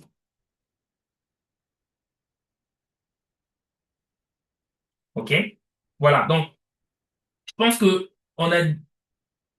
il y a une question de Roger Mbaye, hein. Alors, c'est quoi la question? Peut-on donc conclure que l'ISE apporte la sécurité là où le partenaire arrive à le faire, c'est-à-dire les deux premières couches du modèle OSI? Alors, ça c'est une bonne question. OK? Justement, où j'avais déjà vu ça et j'aimerais comparer. En fait, la sécurité, c'est un mot vague. Tout dépend de quelle sécurité on parle. OK? Logiquement, dans un réseau où les utilisateurs se connectent, je vais prendre l'exemple de trois utilisateurs. Si je veux sécuriser la communication entre ces trois utilisateurs, ou bien via un service, je pourrais mettre un pare-feu. Bam, je peux mettre un pare-feu en disant, bon, le pare-feu en question, je mets le pare-feu au milieu pour sécuriser les trois utilisateurs. Et dans ce cas-là, je connecte chaque utilisateur à un point d'entrée du pare-feu pour que le pare-feu se trouve au milieu. Le vrai problème, c'est que dans ce type d'architecture, déjà, dès le départ du réseau, ça n'avait jamais été pensé comme ça. Le pare-feu n'était pas l'élément, en fait, on n'avait pas pensé à la sécurité quand on a voulu créer la connectivité. Les pare-feux, c'est un élément qui s'est introduit plus tard. La première des choses qu'on voulait, c'est que quoi? C'est que les gens communiquent. Tout ce qu'on voulait, c'est que les gens puissent communiquer. Donc, le premier équipement, parmi les premiers équipements qui sont sortis dans le réseau, c'était pas un pare-feu. Vous savez, c'était quoi? Parmi les premiers équipements qu'on a développés dans le réseau.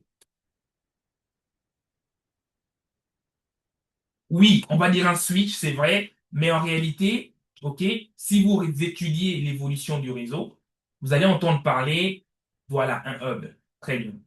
OK? Ça, c'est parmi les premiers équipements qu'on a développés. C'était un hub. Un équipement tout bête. L'objectif, c'était quoi? Permettre aux gens de communiquer. Et ici même, c'était encore très dangereux, cet équipement. Pourquoi? Parce que dans un hub, hein, dans un hub, lorsque A et B communiquent, automatiquement, C reçoit la conversation. Et il y a eu une évolution du hub au switch pour permettre la notion maintenant de quoi? De VLAN. OK? En réalité, aujourd'hui, au niveau utilisateur, on s'est arrêté au VLAN. Il y a eu d'évolution. Je n'aimerais pas vous introduire sur d'autres choses. Aujourd'hui, on va parler des micro-segmentations. Et Cisco ISE permet une fonctionnalité qui s'appelle SGT, Security Group Tag, qui fait encore évoluer la sécurité à l'intérieur du VLAN. Mais pour répondre à ta question, Roger, de manière simple, vraiment simple, c'est que lorsque j'ai plusieurs utilisateurs comme ceci connectés à un switch, je ne vois pas où je vais mettre le pare-feu. Alors, je peux, et il y a encore un autre truc que j'ai dit à mes étudiants, il faut toujours faire la différence entre je peux et je devrais. OK? Lorsque vous commencez à designer un truc, il y a une différence entre pouvoir et devoir faire. Parce qu'il y a des conditions. Vous voulez mettre un pare-feu ici, réfléchissez aux contraintes business. On veut collaborer. Dès que les gens vont commencer à se plaindre, bon, la collaboration, c'est difficile, machin, vous allez vite enlever votre pare-feu. OK? Donc, les pare-feux ne servent pas partout. Et il faut enlever ces mindsets de dire, bon, je vais sécuriser avec le pare-feu. Non, ça ne sert pas partout. OK? Ça peut sécuriser, mais ça va rendre le business très contraignant. OK? Plutôt très difficile en fait, ça va juste alourdir le service côté business, j'ai envie de dire. Donc, du coup, oui, dans ces types de zones, je pourrais peut-être pas appliquer la même sécurité côté pare-feu. L'ISE peut me permettre au moins de faire la sécurisation au niveau d'accès. C'est vrai. Et l'ISE, c'est un équipement qu'on appelle, le vrai mot technologique, c'est le NAC,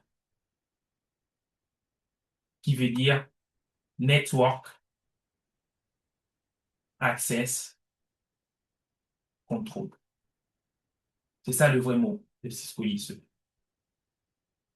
OK? Ça veut dire que avant que tu accèdes au réseau, j'ai fait un contrôle. Voilà. Voilà, voilà. Je pense que c'était bon pour la partie théorie. Maintenant, rapidement, sur la partie hardware et licence, je vous partagerai le lien ou bien on fera un deuxième webinaire. L'idée, c'est vraiment de vous introduire à Cisco ISE. Je vais vous présenter le petit schéma, mais je crains aussi qu'on n'ait pas assez de temps. Je vais juste vous montrer l'interface ISE rapidement. Pour ceux qui veulent vraiment comprendre l'ISE, on a des cours, hein. On a des cours dans la plateforme Cisco ISE qui vous permet de maîtriser cet outil. Pourquoi? Parce qu'aujourd'hui, j'ai envie de vous dire, le gars, so what should you use device to authorize the end user. Je n'ai pas bien compris. So what use? Formulez votre question en français, s'il vous plaît, parce que on est en train de faire la session en français. OK? Qu'est-ce que je suis en train de dire ici? Qu'est-ce que je suis en train de dire? Voilà, donc on a des sessions dans la plateforme qui va vous permettre de maîtriser l'ISE. Tout ce que je suis en train de dire, c'est déjà dit. OK? Maîtriser l'ISE et de bien comprendre comment l'ISE, en fait, se met en place, et ainsi de suite. OK? Alors, le temps que je démarre mon environnement, on va prendre une petite pause. N'hésitez pas à poser des questions. Et comme ça, on revient dans 5 minutes juste pour vous montrer l'interface et puis on pourra finir notre webinaire. Voilà. Je vais aussi profiter pour répondre à des questions tranquillement.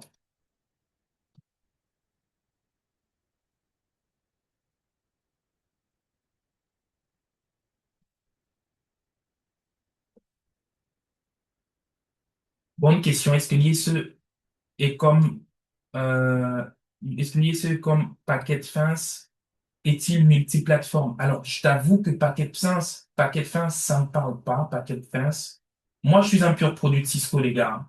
Alors, je fais du Forti, Palo, mais s'il y a des outils, il y a certains outils en fait, que je connais pas parce que bon, j'ai pas aussi vu de constructeurs l'utiliser. Packet Fence, ça me parle pas. Mais est-il multiplateforme ou juste Cisco? Oui, c'est multiplateforme. C'est-à-dire que vous pouvez avoir des switches des contrôleurs Wi-Fi ou bien des pare-feux qui parlent justement la communication entre l'ISE et tous ces équipements, ça utilise le Radius. Et le Radius, c'est un protocole standard, OK? Open. C'est-à-dire que l'ISE peut communiquer avec n'importe quel équipement. OK? Vous avez un autre protocole de communication qui s'appelle le TACAT. Et ça, c'est un protocole propriétaire à Cisco. Voilà.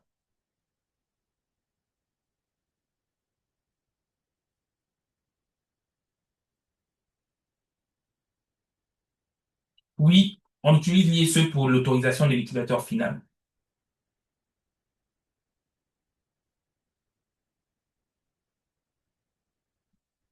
Tout à fait.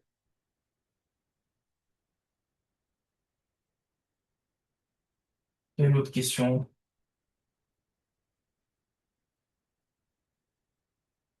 Quelle autre question, le temps que je démarre la plateforme?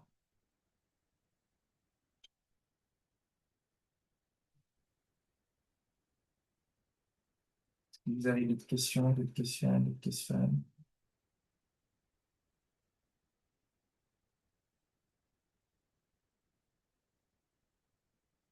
Non, pas d'autres questions. Alors, entre-temps, je profite aussi hein, pour ceux qui sont dans nos plateformes, hein, j'aimerais vous dire l'avantage que vous avez, peut-être que vous n'avez pas encore souscrit ou bien vu, on a une offre vraiment super, OK, de Vidéo Academy qui vous donne accès en fait à tous ces contenus que je suis en train de vous exposer. Je vais vous le montrer rapidement. Je vais vous le montrer vraiment rapidement. Ou bien, je sais pas si, Vanessa, je te laisse partager. Comme ça, tu pourras montrer la plateforme et la partie Vidéo Académie. Ou bien, si tu veux, je vais le faire. Si de son côté. Oui, l'ISE aussi répond au concept de Zero Trust. En effet. En effet, en effet. Bon. Je vous montre, par exemple, le, le cours de Vidéo Académie. OK? Alors, je sais que beaucoup de gens n'ont peut-être pas compris, mais qu'est-ce que vous avez en fait dans le cours Vidéo Académie? En fait, dans le cours Vidéo Académie, déjà, c'est quoi? C'est vraiment, on a réduit le prix jusqu'en septembre, hein, mais dans le cours Vidéo Académie, vous avez tous ces cours ici sur tout ce dont on est en train de faire là. Déjà, il y a la sensibilisation à la cybersécurité. Vous avez les fondamentaux réseau, très important. Quelqu'un m'a posé la question. Quelqu'un peut-être n'a jamais entendu parler de MAC adresse. Ce cours-là ouvre tout, vraiment tout, sur les fondamentaux. J'ai des étudiants, je vais vous montrer rapidement ce que les gens disent, hein. Alors, il y a aussi certains cours que je fournis sur Udemy, je vous montrerai. Mais les étudiants adorent ces cours. OK? Pourquoi? Regardez un peu. Le temps que mon truc démarre. Vous avez les cours sur tous les sujets. De la couche de liaison. Couche 1.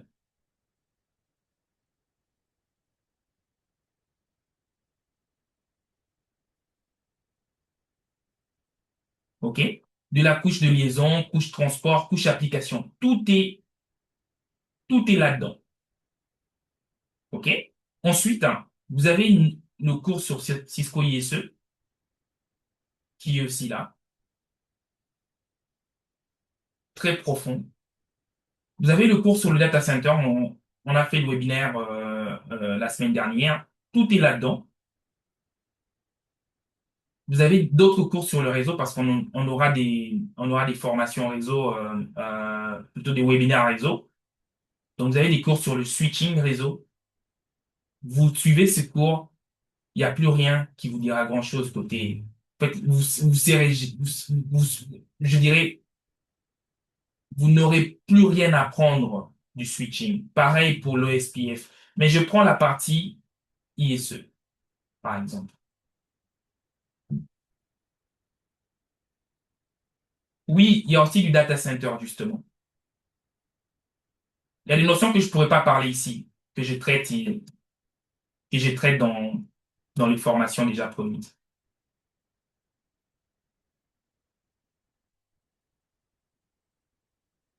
OK? Donc, aujourd'hui, la bonne nouvelle, c'est quoi? Vous avez un test d'évaluation de Vidéo Académie d'une journée. D'une journée. Donc, vous pouvez, si vous voulez, aller sur l'examen, plutôt prendre le cours. Ça vous coûte rien. Vous abonner pendant une journée et revisiter tous ces cours. OK? Vous pouvez le faire. On a une évaluation. Si je prends le programme, je vous montre tranquillement. Ça vous coûte vraiment rien. Vous allez sur Big Mind Academy et vous partez dans la partie Vidéo Academy. OK? Et là, vous descendez, vous dites rejoindre maintenant, rejoindre de maintenant. Pendant 12 mois, vous avez accès à 249 euros. L'avantage, c'est quoi? C'est que vous pouvez commencer un essai gratuit. Vous pouvez commencer un essai gratuit. On donne un essai d'une journée où vous pouvez revisiter tous nos cours et vous dire est-ce que ça me semble pertinent ou pas? OK? Mais l'avantage, c'est que les contenus est vraiment fournis pour que ces sujets ne soient plus des sujets tabous pour vous. Je prends les fondamentaux et ce cours ici, on l'a produit vraiment, je l'ai produit pour des étudiants qui avaient du mal à passer les interviews parce qu'ils ne maîtrisaient pas le monde réseau. Et donc, si vous êtes en train de préparer pour le CCNA, ça, c'est un cours pour vous. Ça traite de tous les sujets. Catégorisation par réseau. Comment est-ce qu'on est venu? La question que j'ai posée. Bon, on a parlé du switch, mais le premier équipement, c'est le hub. Comment est-ce qu'on est arrivé au hub? Comment ça fonctionne? C'est vrai qu'on ne le voit pas, mais comment ça fonctionne? Il est bien traité là-dedans. Après, un autre avantage, c'est que, voilà, je parle aussi de marque adresse, de type de communication. Un autre avantage, c'est qu'on a notre YouTube, hein, il y a certains cours qui sont disponibles pour le grand public. Mais le vrai cours, le gars, faudrait pas passer à côté de l'offre, quoi. Voilà. Est-ce que mon ISE maintenant est en ligne? 192, 2.21, 114. Apparemment, il n'est pas encore. Ah, si, il est en ligne. OK.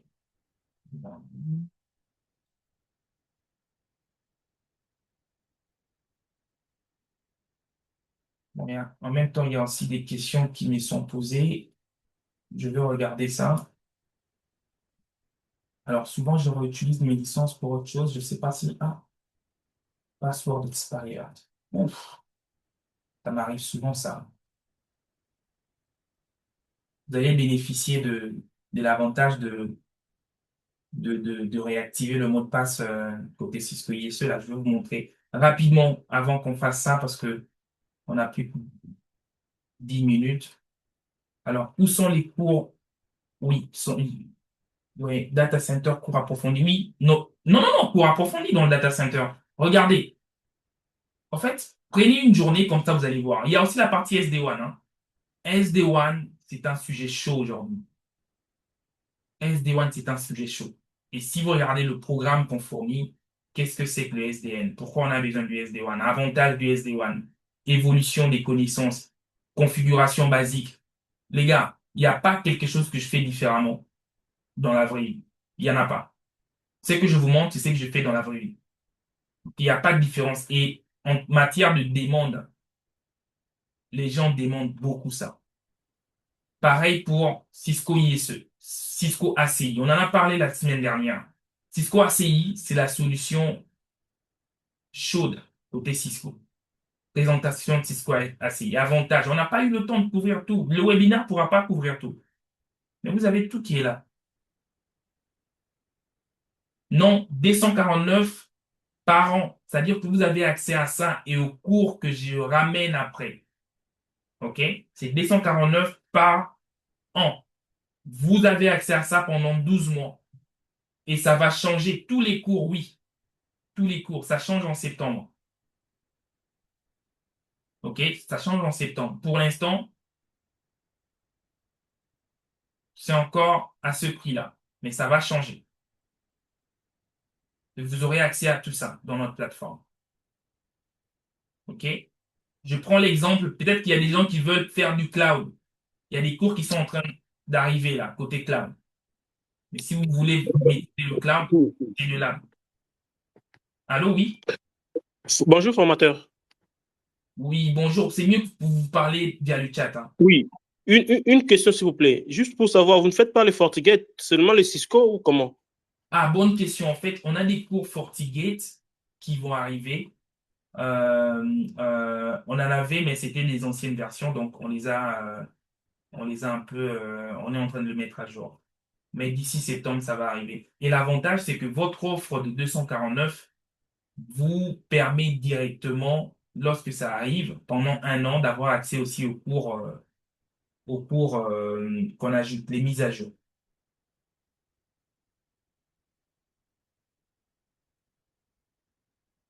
OK? C'est bon? Ouais. Du coup, je vais répondre à des questions sur Cisco ISE. Sur Cisco ISE, euh, voilà. Alors, malheureusement pour moi, donc je dois password expire. Je vais vous montrer comment le faire. Bon, quand c'est le cas, ça veut dire que il faut passer en mode CLI pour accéder à Cisco ISE. Et parfois, c'est là. C'est ce que je vais faire pour les gens de ce webinaire, parce que ça va me prendre énormément de temps. C'est ce que je vais faire. Moi, je vous conseille d'aller, et pour ceux qui sont déjà abonnés à ces webinaires, c'est simple, parce que là, ça commence à laguer, c'est simple. C'est que je vais faire pour le cours de ce webinaire pour vous montrer l'interface Cisco ISE. Il y a déjà un cours Cisco ISE, OK, qui est là-dedans. Bien, on fera un autre webinaire beaucoup plus technique, mais il y a déjà un cours sur Cisco ISE où vous avez tout ce qui est mis en route. OK? Vous avez déjà un cours Cisco ISE où je vous explique comme des bébés de A à Z. Je vais muter.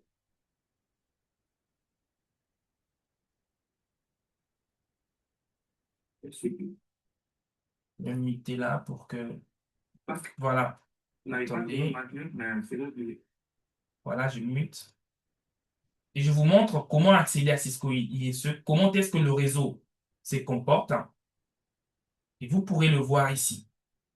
Mise en route. Alors, ça, c'est comment Cisco ISE s'installe jusqu'à comment est-ce qu'on accède.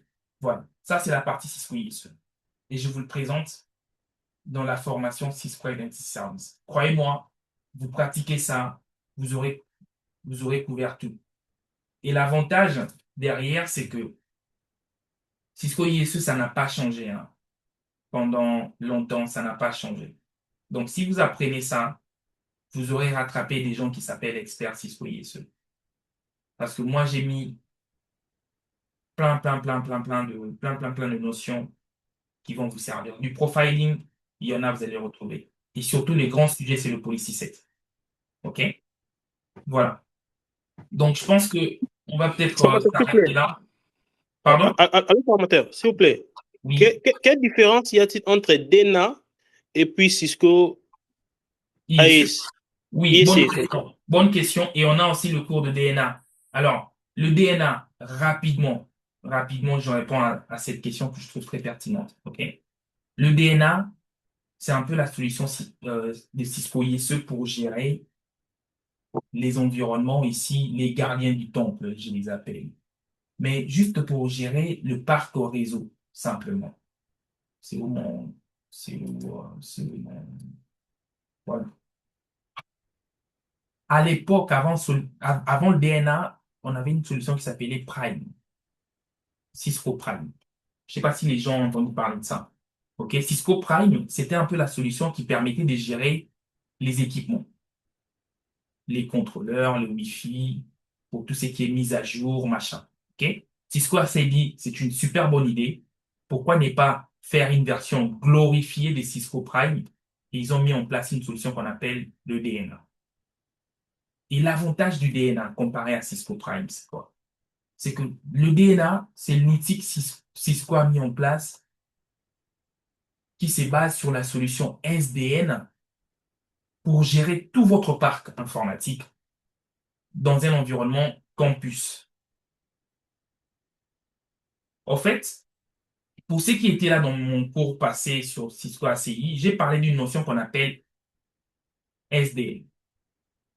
Vous vous rappelez? Software Defined Network. J'ai envie de dire, les avantages des Software Defined Network ou bien les orientations des Software Defined Network, c'est de dire, au lieu que je gère, parce que là, je représente un seul switch. Mais si j'ai 1000 utilisateurs ici, vous savez combien de switches je vais avoir ici? Un seul switch ne peut pas prendre 1000 utilisateurs. Un seul switch peut prendre à la rigueur 48 ports, bon, 48 utilisateurs. 1000 utilisateurs, ça veut dire déjà que là, je dois aller au moins à 20 switches. Au moins, je dirais. Et même encore plus. Parce que si je prends le switch de 12 ports, 24 ports, il faudrait que j'ai au moins, allez, 50, 60 switches. Vous imaginez faire la configuration sur le 60 switch.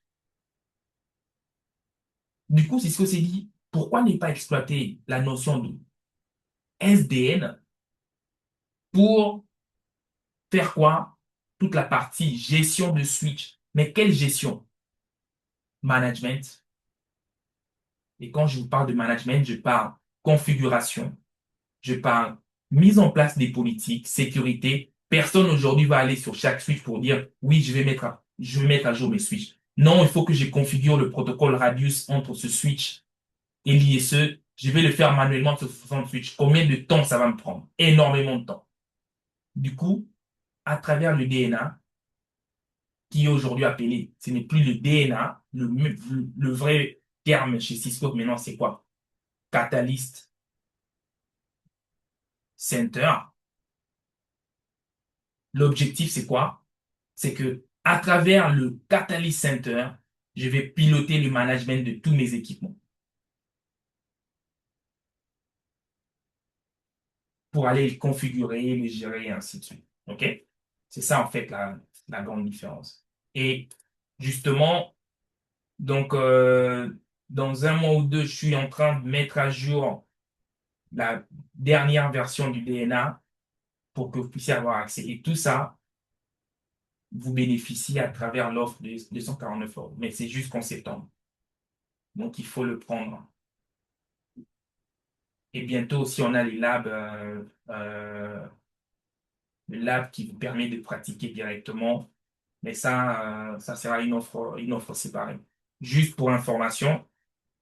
Donc, on a aussi dans les cours, dans les formations, là, si je vous montre. Donc, normalement, lorsque je retourne, vous allez retrouver ce qu'on appelle le workbook. C'est-à-dire que si vous pouvez monter un lab chez vous, normalement, vous avez des workbooks qui vous accompagnent dans la configuration. Je vous laisse pas imaginer la configuration directement via votre, via votre esprit. OK? Donc, tout est fait pour que vous ayez déjà un document en place. S'il vous plaît, formateur, une dernière question. Oui, Maintenant, le 249 $ euros oui. ou dollars est payable par tranche ou du coup pour avoir accès au cours? Malheureusement, c'est du coup, mon ami. C'est pas par tranche, mais vous le payez une fois pendant 12 mois et vous ne payez plus rien. OK? Il y a aussi des cours réseau, hein. Là, on parle pas de sécurité, hein. Il y a aussi des cours réseau du type BGP. Si vous voulez apprendre sur du BGP. Il y a des cours réseau BGP avec des manuels pour vous permettre vraiment de maîtriser. Voilà. OK. Bon, écoutez, je pense que on a fait le tour. Est-ce qu'on a encore des questions d'ordre technique? Seulement le end user. Alors, je vois ici d'autres questions. Excusez-moi, je vais m'assurer que j'ai traité au moins toutes les questions techniques.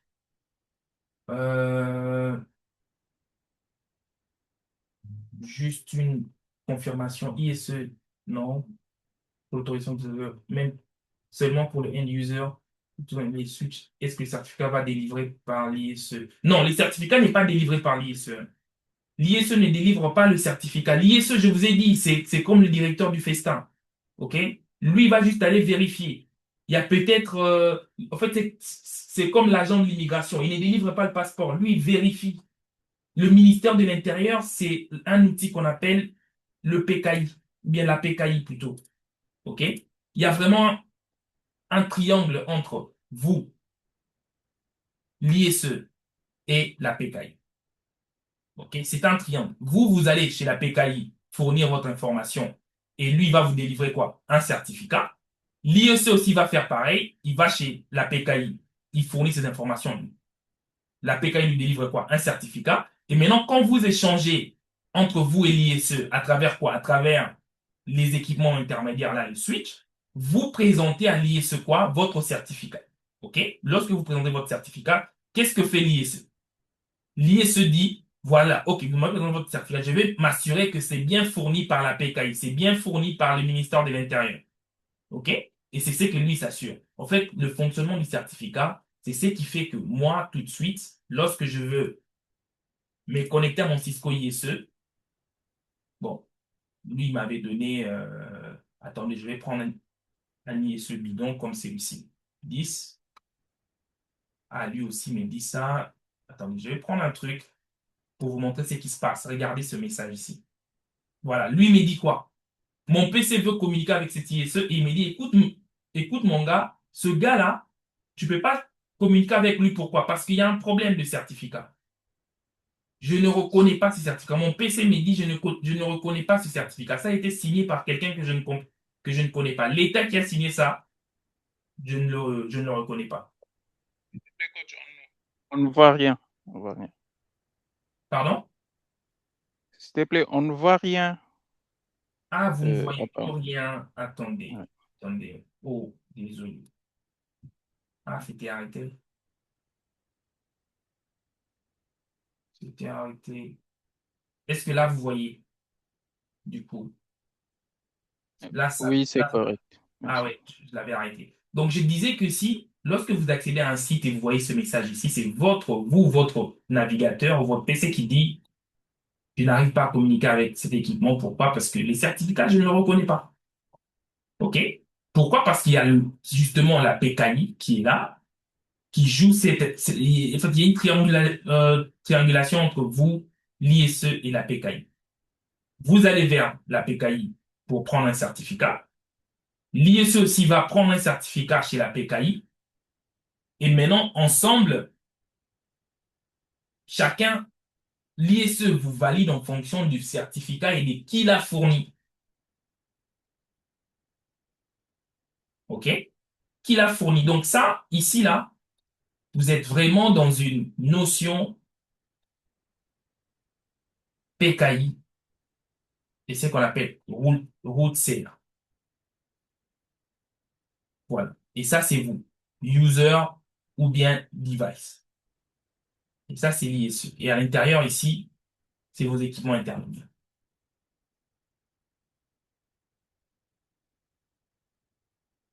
Donc, la question que vous m'avez posée, j'espère que ça a trouvé sa réponse.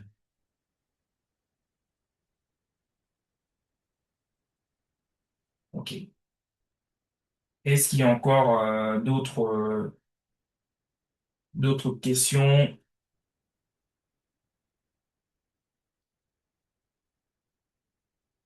Comme ça, on va Euh, clore. S'il vous plaît, formateur. Oui. Il y a un moment là, vous avez parlé solution Cisco Ali ou Cisco ASI. J'ai pas bien compris là. Oui, ça, c'est dans le truc. Ça, c'est la partie data center. C'est une solution data center de Cisco. C'est quoi Cisco? Cisco Ali ou Non, non, non. c'est Cisco ACI, mais je ne pourrais pas en parler ici, hein. Mais si vous voulez, vous allez dans la formation, vous aurez accès à ça. Cisco ACI. On en a aussi parlé dans le webinaire passé. Donc, le webinaire est gratuit. Vous pouvez accéder au webinaire passé. Vous aurez la compréhension. Merci de me partager les liens, s'il vous plaît. Les liens, s'il y a moyen. Oui, normalement, c'est dans le site. Après, je pense que si vous écrivez ou bien, et peut-être si vous êtes aussi sur Discord, hein, si vous êtes sur Discord, vous allez retrouver, parce qu'on a une communauté sur Discord, vous allez retrouver les liens. Dernière question, je prends une dernière question. Euh, ISC utilise triple A seulement pour le end user ou bien même pour les network devices? Alors, bonne question. C'est que,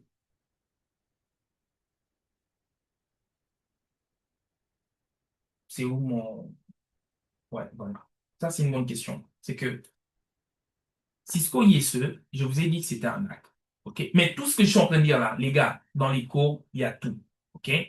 Cisco ISE, je vous ai dit que ça faisait le rôle de Network Access. OK? Network Access veut dire quoi? Avant d'entrer dans le réseau, je dois savoir qui es-tu. OK? Mais en même temps, avant Cisco ISE, il y avait une solution. Moi, à l'époque, quand je faisais tout ça, il y avait une solution qui s'appelait Cisco SIS, Access Control System. OK? Cette solution n'est plus, c'est maintenant Cisco ISE. Mais cette solution faisait du NAC. Non, non, non, ça c'est la dernière question, Doumbi, désolé. 802.x, j'ai le cours, tu peux accéder au cours et en fait, tu vas comprendre. Voilà. OK? Ça, c'est le NAC. Cisco ISE, son rôle premier quand il est sorti, c'était pour faire ce qu'on appelle le, euh, euh, comment j'appelle ça encore? Oula, le terme vient juste de m'échapper là. Le terme vient juste de m'échapper. Punaise. Mais en fait, c'était la gestion de l'équipement. Device admin, voilà. Device admin. OK? Le NAC, c'est le Network Access, ça concerne les utilisateurs. Je veux que les utilisateurs accèdent au réseau en fonction des politiques. Le device admin, c'est ça. C'est quand quelqu'un veut accéder au réseau. Le device admin, c'est quand quelqu'un veut accéder non pas au réseau, mais à quoi? À un équipement. Vous, par exemple, en tant que manager, vous voulez accéder à un équipement, vous faites ce qu'on appelle du device admin. Et c'est quoi l'avantage du device admin? C'est que, admettons que vous laissez quelqu'un accéder à l'équipement. Le monsieur peut supprimer en fait, il peut supprimer toutes les configurations et demain votre réseau tombe. Donc, il vous faut un outil capable de contrôler qui accède, non plus au réseau, mais à quoi? À l'équipement et ce qu'il peut faire dans cet équipement. Quelle commande il peut taper ou n'est pas taper dans l'équipement. Et c'est ça le rôle maintenant du device admin. Et Cisco ISE fait le deux. Network Access et Device Admin. OK?